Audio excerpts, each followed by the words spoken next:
I was just thinking, Crystal Palace winning the Conference League and Aston Villa winning the Europa League with Arsenal in the Champions League final, whether they win it or not, is this proof that the English league is perhaps the most competitive league in Europe or even in the world? I don't want to go as far as to say the best league, but definitely the most competitive.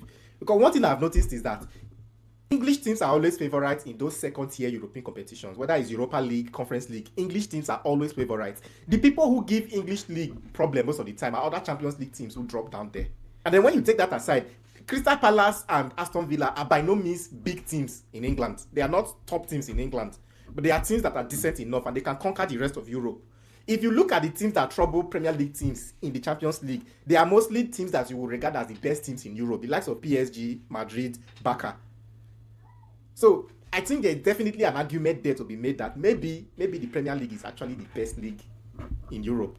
Because if you look at other leagues, you can take 2 or 3 teams out of the league and there is nothing else. Serie A, let's not just go there. There is no team in Serie A at the moment. The German league is just one team, Bayern Munich, that's all. Spanish league, which I think comes close. If you take Barca and Madrid out of it, that league is dead. Forget Atletico, that league is dead. But the Premier League, at least you can mention 5 or 6 teams that will put a show in Europe against any opponent. So can we settle that argument once and for all now and agree that the Premier League is the best and the most competitive league in Europe? Your thoughts and opinion?